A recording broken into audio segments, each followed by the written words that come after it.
ní àwọn èké Jésù Kristo farahàn, àwọn èké wòlíì àti àwọn èké oníṣẹ́ ìyanu wọ́n farahàn. Wọ́n ti ń farahàn pàápàá fún àwa tá a fẹ́ràn ká máa wá wòlíì káàkiri orí òkè, ká máa lọ láti ibì kan dé ibì kan. Àwọn èké pọ̀ lóde báyìí.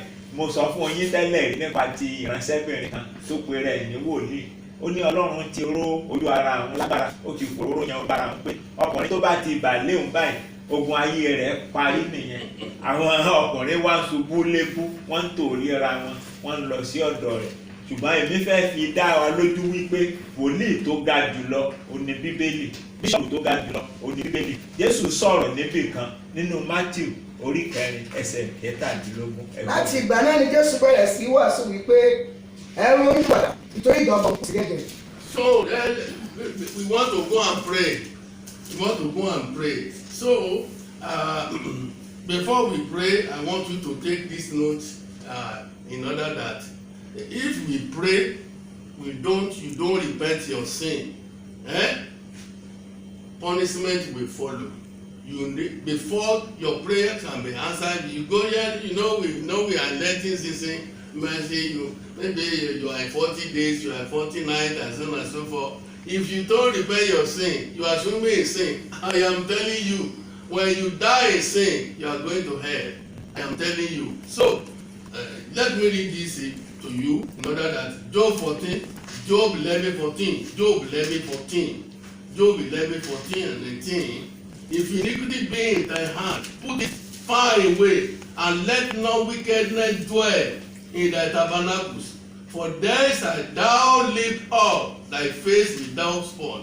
Yea, thou shalt be satisfied and shalt not fear, because thou shalt forget thy misery. And remember, it is as waters that pass away, and silence shall be clear than no day. Thou shalt shine forth, thou shalt be as the morning, and thou shalt be secure, because there is a hope. Yea, thou shalt dig about thee, and thou shalt take thy rest in safety. Tẹ́sílẹ̀ kan bá ń bẹ lọ́wọ́ rẹ, mú kúrò sí ọ̀nà jíjìn rere, a sì jẹ́ kí ìwàkiwà kí ó wà nínú àgọ́ rẹ. Gbaná ni wọ́n gbójú rẹ sókè láì ní àbàwọ́n, àní wọ́n dúró ṣinṣin, wọ́n kì yóò sì bẹ̀rù, nítorí pé wọ́n gbàgbé òṣì rẹ, wọ́n sì rántí rẹ̀ bí omi tí ó ti sàn kọjá lọ. Ọjọ́ ayé rẹ yóò sì mọ́lẹ̀ gbọ̀nsẹ̀ gangan lọ, bí òkùnkùn tilẹ̀ bò ọ́ mọ́lẹ̀ ní ìsinyìí, ìwọ dàbí òwúrọ̀, ìwọ sì wà láìléwu, nítorí pé ìrètí wà, àní ìwọ rìn ilẹ̀ rẹ wò, ìwọ sì sinmi ní àlàáfíà. Nítòótọ́ a ó lọ gbàdúrà fún yín báyìí, ṣùgbọ́n a gbọ́dọ̀ mú ẹ̀ṣẹ̀ kúrò ní àgọ́ wa gẹ́gẹ́ bí ibi tí a ti kà yẹn.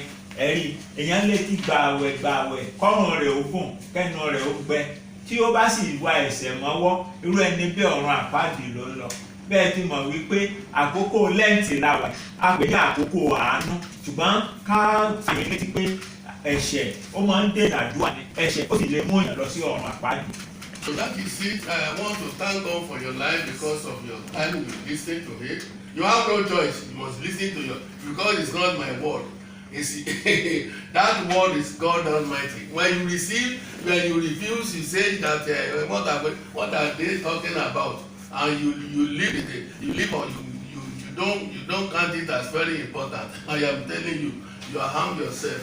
So and when the plague come, you will blame yourself. So anytime that we are here, you must take time and listen to us. May God Almighty bless you. So in Acts 17:30 say, the time of ignorance has passed away, but now God commanded every one of you, all terrorists, all beheaded people, all kidnappers, all thief, former robber, millionaire, thousandaire, lesbianism, and every one of you that swimming in sin, God commanded you now, because tomorrow morning you believe, to repent your sin, because Christ Jesus is at the door. May God Almighty bless you. Ọ̀rọ̀ tí mò ń sọ yìí, mo jẹ́ dúpẹ́ lọ́wọ́ Ọlọ́run fún ìgbà yẹn nítorí ẹ̀tẹ́ tí ilé kò. ọ̀rọ̀ yìí jáde kì í ṣe ọ̀rọ̀ mi o, ọ̀rọ̀ Ọlọ́run ni mò ń sọ fún yín. Ó ṣeé ṣe kẹ́ ẹ fẹ́ fetí palàbà rẹ̀ kẹ́ ẹ ní kí ni wọ́n ti ẹ̀ ń wí yìí gan, ṣùgbọ́n nǹkan tó ṣe pàtàkì náà ni pé kí ẹ gbọ́ràn, kí ẹ fa yín súnmọ́ Ọlọ́run. Ìwé Ìṣe Àpọ́stélì orí 17 ẹsẹ̀ 30 ẹ gbọ́ bó ti wí. pẹ̀lú ìgbàmọ̀ yìí lé Ọlọ́run ti gbójú fò dá, ṣùgbọ́n ní èyí ó pàṣẹ fún gbogbo ènìyàn níbi gbogbo láti ronúpìwàdà. Gbogbo ènìyàn tó ń wí bẹ̀ yẹn, àwọn agbésùmọ̀mí, àwọn ajínigbé, adigunjalè, panṣágà àti àgbèrè, onílara, oníjà àti bẹ́ẹ̀ bẹ́ẹ̀ lọ, oní Ọlọ́run pàṣẹ fún pé ẹ ronúpìwàdà kẹ́ ẹ sì tọ̀ Ẹlẹ́dàá yín wá.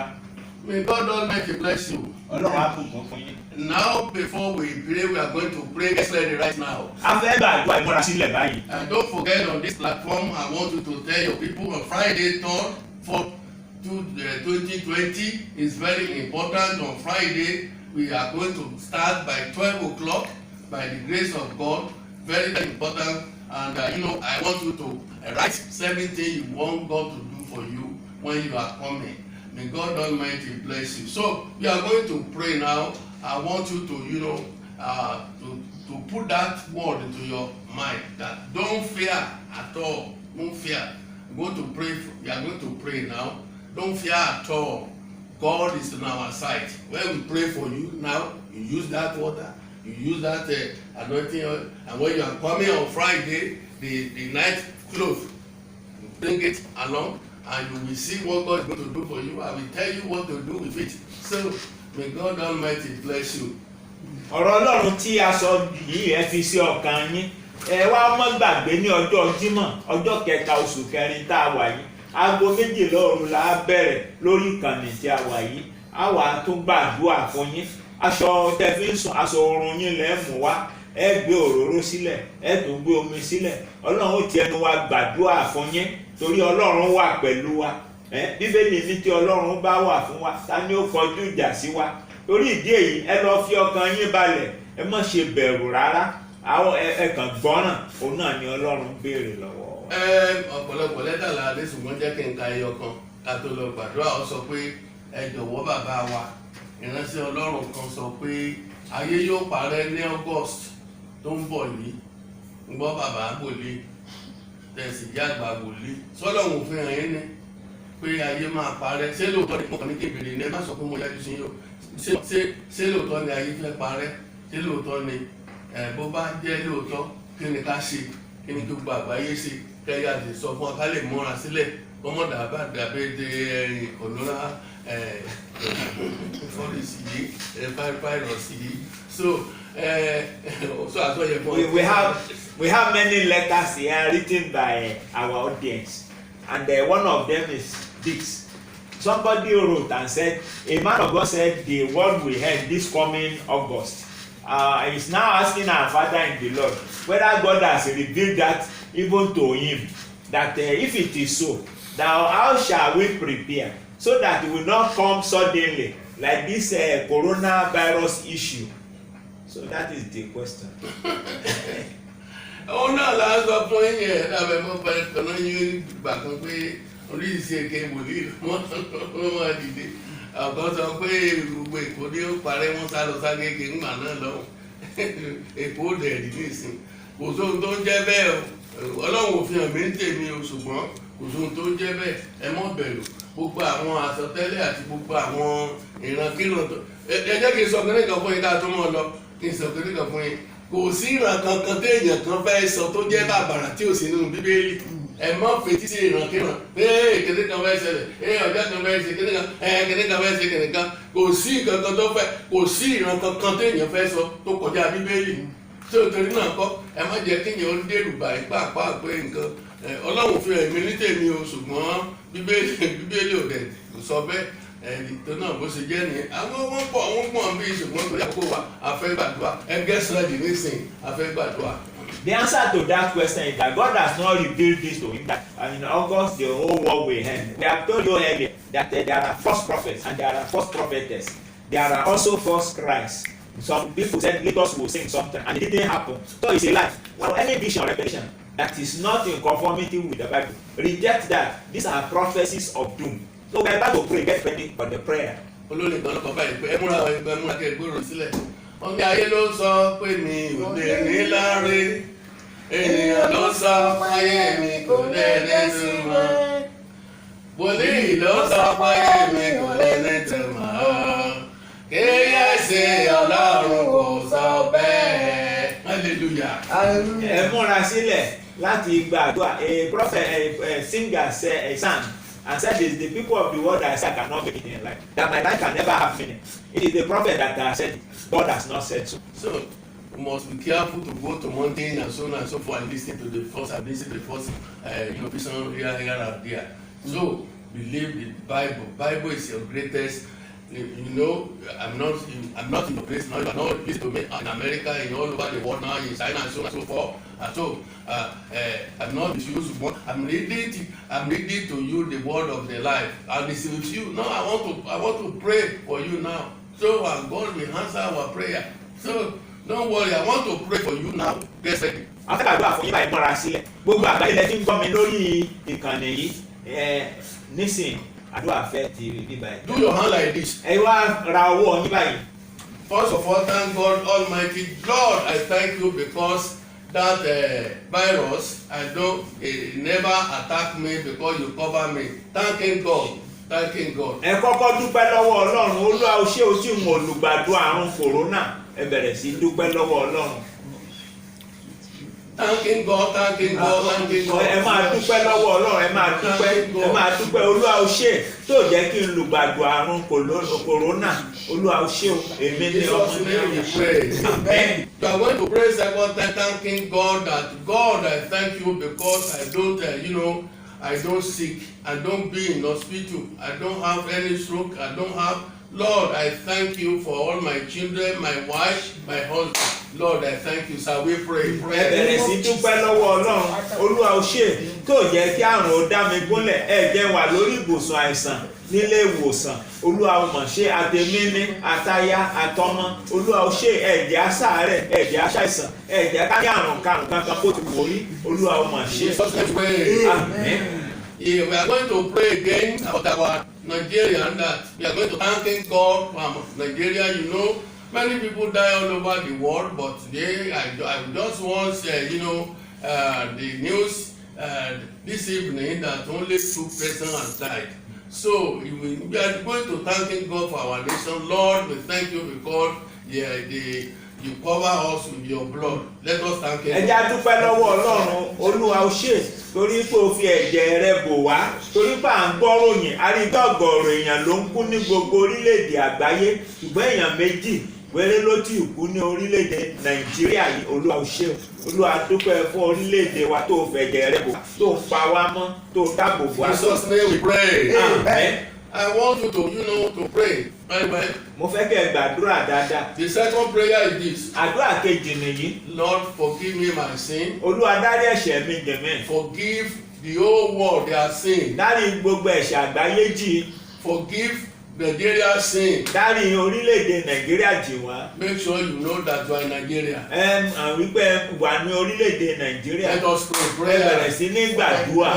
Olúwa ó ṣé o. Olúwa dúpẹ́ sórí kó o dárí gbogbo ẹ̀ṣẹ̀ wa jì wá. Jésù ó mọ̀ ṣe. Olúwa dáríjì wá. Dárí gbogbo ẹ̀ṣẹ̀ àgbáyé jì wá. Dárí ẹ̀ṣẹ̀ ìfọ̀wá. Amen. We are going to pray again. A tún lọ gbàdúrà lẹ́ẹ̀kan. Let us thank God. Ẹ já sọ fún Ọlọ́run. Because of the death of our Lord Jesus Christ. Nítorí ikú Jésù Olúwa wa.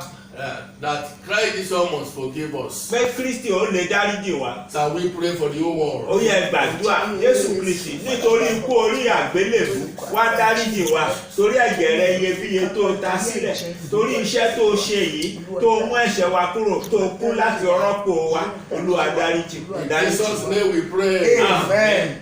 The third prayer we are going to pray. Àdúrà kẹta nìyí. That God should have mercy on us. Pé kí Ọlọ́run ṣàánú fún wa. All over the world. Ní gbogbo àgbáyé. All the leaders of the world. Gbogbo àwọn adarí lágbàáyé. God Almighty should forgive. Pé kí Ọlọ́run Olódùmarè dáríjì And wa. have mercy on us. Kó dẹ̀ ṣàánú fún wa. Shall we pray to Ẹ jẹ́ God? ká gbàdúrà bàbá wa àtọlọ́run wa Olúwa dáríjì wa kó o ṣàánú fún wa pàápàá àwọn adarí lágbàáyé gbogbo orílẹ̀-èdè àgbáyé Olúwa dáríjì dáríjì kó o fà àánú gbà wá àánú rẹ̀ àánú tó ń ṣògo lórí ìdájọ́ Olúwa fi bẹ̀ wá jẹ́ kí àánú fọ̀ jẹ́ kí àánú fọ̀. Jesus' name we pray. Amen.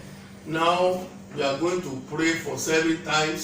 Ẹ̀ẹ̀méje la fẹ́ gba àdúrà eléyìí. We are going to pray for those who attack that sickness attack. We are going to pray for them. A gbàdúrà fáwọn tó ti lùgbàdì àrùn yẹn. Let me tell you, when we pray, God will answer.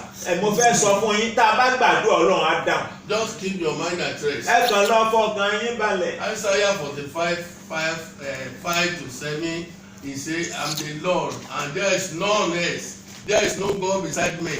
I created thee, though thou hast not known me.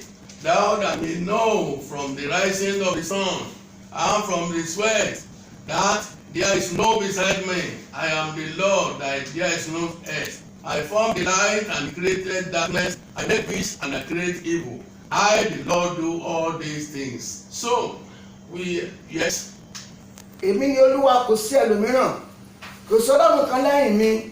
Mo dì ọ́ lé àmùrè bí ìwọ kò tilẹ̀ mọ̀ mí, kí wọ́n lè mọ̀ láti ìlà oòrùn àti láti ìwọ̀ oòrùn wá pé kò sí ẹnìkan lẹ́yìn mi. Èmi ni Olúwa, kò sí ẹlòmíràn. Mo dá ìmọ́lẹ̀, mo sì dá òkùnkùn, mo ṣe àlàáfíà, mo sì dá ibi. Èmi Olúwa yóò ṣe gbogbo wọ̀nyí. Listen, Ẹ gbọ́ eléyìí. I am pointing that passage to you. Mo ń tọ́ka ibẹ̀ yẹn sí wa. Ó ní mo dá ìmọ́lẹ̀, mo dẹ̀ dá, mo ṣe àlàáfíà, mo dẹ̀ ṣe ibi. I create light and I create darkness. I make peace and I make evil. Bó bá dẹ̀ wá rí bẹ́ẹ̀. If it is so, Ibi tó dé yìí. at this point, Ọlọ́run là á dọ̀lọ̀. we have to approach God. Mo rí ẹ nínú ìwé Ẹ́kísódù orí kẹsàn-án ẹsẹ̀ ìkẹjọ sí kẹwàá. In Exodus chapter 9 verse 8 to 10, Sọ̀pọ̀n alágbàdo àkọ́kọ́ Íjíbítì ló ti bẹ̀rẹ̀. small Paul started from Egypt. Ló ti bẹ̀rẹ̀. It started from Egypt. Ìgbà tó bẹ̀rẹ̀. When it started, Tí Fáráò tí ò gbọ́ràn. Pharaoh disobeyed God. Ọlọ́run dá sọ̀pọ̀n náà alágbàdo gbò. God afflicted him with smallpox. Ó dẹ̀ bẹ̀ sí ní gbòdògbòdògbò ó dẹ̀ bẹ̀ sí ní tú. There were swellings and boils all over his body. Mósè náà ló pé kọ́ ní kó bá ń bẹ Ọlọ́run. He called Moses to intervene and pleaded. Ìgbà tó dẹ̀ gbàdúrà. After he had prayed, Sọ̀pọ̀n náà alágbàdo parẹ́. and the smallpox disappeared. Ohun tí mo bá débẹ̀ ni pé. What brought me to this Nítorí point? pé mo dá ìmọ́lẹ̀, mo dá ògùn, mo ṣe àlàáfíà, mo ṣe ibi. Ẹni tó ṣe ni ẹ jẹ́ ká tọ̀ lọ. The one that had made all these things, we should go to him. Ọlọ́run ṣàánú fún wa. God have mercy on Bá a us. dáwọ́ ibi dúró. Stop this evil. Lórílẹ̀-èdè àgbáyé. All over the world. Ẹ̀rọ wa sórí wa ìgbàdúrà. Clap your hands, Lord have mercy. Stop all this evil. In the name of Jesus, you have created the light and darkness. You made peace and you made evil. Therefore, we come to you. We plead in the name of Jesus' name Jesus. we pray. Amen. Ní ìgbà kejì a ó gbàdúrà. The second time we will pray Ọlọ́run bá ní dáwọ́ ibi dúró. that God should stop this Ó evil. ní agbára láti dá dúró. He has all power to stop it. Ọ̀gá bá kéwì wò ó ń dá wa He said, we call upon Ó him. yẹ and kí a answer. gbàdúrà sọ́lọ́run. Shall we pray unto God? Stop all this evil, Lord. We pray unto you. We know you have all the powers. Show your Jesus' supremacy. name we pray. Amen. Ìgbà kẹta àdúrà This is the lọ́gbà. third time to pray. Ọlọ́run ló dáwọ́ àjàkálẹ̀ àrùn yẹn dúró ní ilẹ̀ Íjíbítì. God stop the plague in Egypt. Nítorí pé Mósè ké pe Because Ọlọ́run. Moses cried unto the Lord. Ìránṣẹ́ Ọlọ́run sì ni àwa náà. We are also ministers of Ẹ̀jẹ̀ God. gbàdúrà. Shall we pray? Olúwa bá dáwọ́ ibi dúró. Lord, stop this evil Lórílẹ̀-èdè ayé. all over the Lórílẹ̀-èdè world. Nàìjíríà. Nigeria, Ìgbàdúrà. Lord, we pray that you stop all this evil in the name of Jesus. You did it in the land of Egypt. They didn't know you, yet we have come to you as ministers of God, like Moses and Jesus' name we pray. Amen. Ìgbà kẹrin nìyí. This is the fourth time. A ó sọ fún ẹlẹ́dàá. We are going to tell the Máa creator, gbàdúrà ṣe gidi prayer kó gbàdúrà kan ṣe ní kó gbà á. pray the way we are asked to pray. Don't pray the exact Ọlọ́run prayer. bá lè dáwọ́ àjàkálẹ̀ àrùn dúró. Lord, stop this pandemic. Bá lè fòpin sí Put an end to it, Lord. gbogbo àwọn ẹjí àwọn SDK àwọn ti ṣètò gbogbo wọn ti ṣe wá ọwọ́ ẹ̀ ló kù sí bàbá tó bá pàṣẹ ní ṣètò tó dúró. The medical practitioner, they have put all this in place. Then when you decree, it will stand in a moment. Olúwa bá Stop. dáwọ́ ibi dúró. Lord, stop this Ó evil. yẹ ìgbàdúrà Shall we pray, Lord? Stop All this evil, you have the power to do so. Lord, is divine. Amen. àdúrà mẹ́ta tó kù náà ni pé gbogbo àwọn tí ó ti lùgbàdì rẹ̀ kọ́lọ́run bá ní fọwọ́ tó wọn. All those who have been afflicted, God should touch them. ní gbogbo àgbáyé. All over the world. kọ́lọ́run gbé wọn dìde. That God should raise them. ó yẹ ìgbàdúrà fún Ní wọn. orúkọ Shall we pray, Father? All those that have been afflicted as a result of the pandemic all over the world, we want you to touch them and heal them, deliver them and raise them in the name of Jesus. Amen. ìgbà kejì tí a ó gbàdúrà fún ní. This is the second time for the kọ́lọ́run prayer. fún ààrẹ kó dánwọ́lé wọn lójú àlàkó wọn sàn. Heal them in their sleep ó and yẹ dream. ìgbàdúrà sí olúwa. Shall we pray as they are sleeping, Lord? We are going to heal them. We ask that you lay your healing hands upon them, deliver them in the name of Jesus because of your mercy.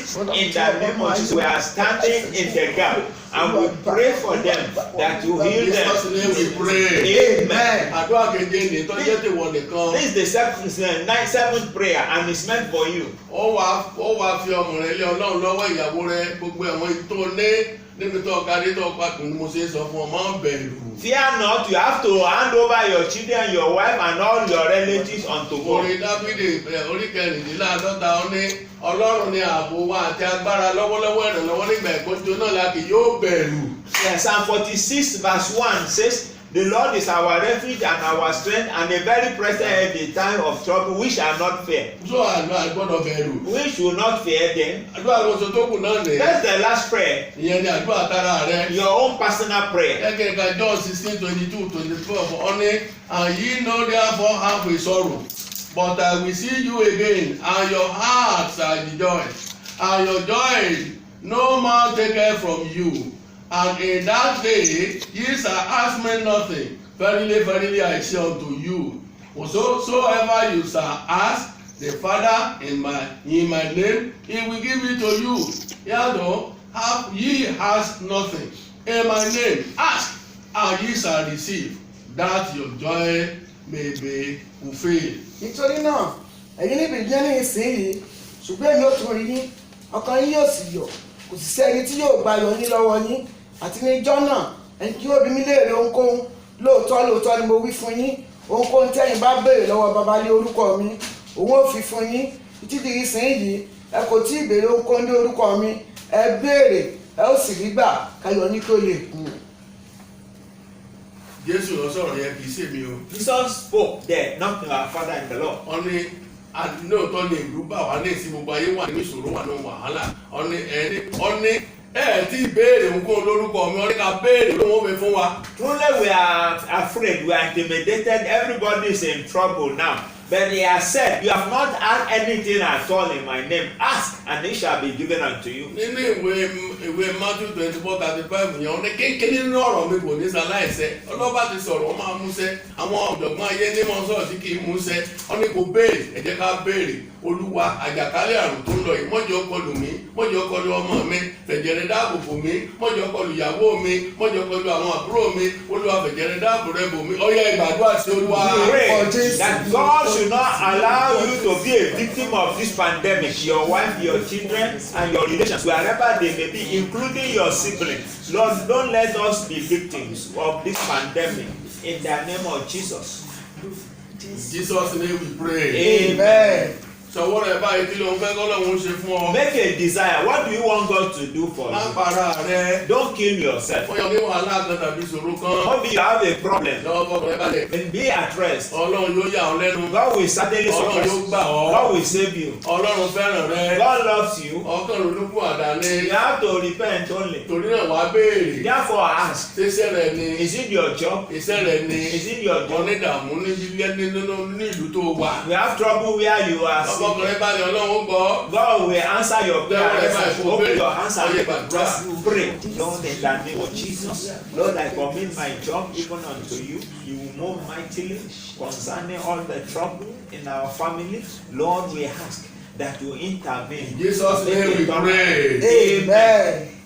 Lord Jesus, we thank you, bless your name and save the life in Jesus' name. Amen. We have prayed for the whole world, Lord Jesus, answer our prayer. Amen. Forgive all the world. Amen. Forgive our leaders. Amen. Thank you, Lord. Thank you, And Jesus. we pray for ourselves, Lord Jesus, pray for us. Amen. Remove all the element of Satan from us. Amen. Those who attack of corona virus. Lord Jesus, heal them. Amen. Lord Jesus, heal them. Amen. So I pray for yourself. I pray for you. God will answer your prayer. Amen. God will solve your prayer. Amen. In the name of the Father, in the name of the Son, God will solve your problem. Amen. I pray for you as I connected with heavenly authority. God will surprise you. Amen. Everything that they are attacking you, God will destroy it. Amen. In the name of the Father, Amen. in the name of the Son, in the Amen. name of the Holy Spirit. Amen. If there is any sickness in your body, I cancel and I dismantle all the hand of Satan in your body in the name of Jesus. Amen. God Almighty bless you. Amen. Everything that Satan spoiled in your life, God will destroy it back to you. Amen. In Jesus' name we pray. Amen. Amen. Amen in Jesus' name.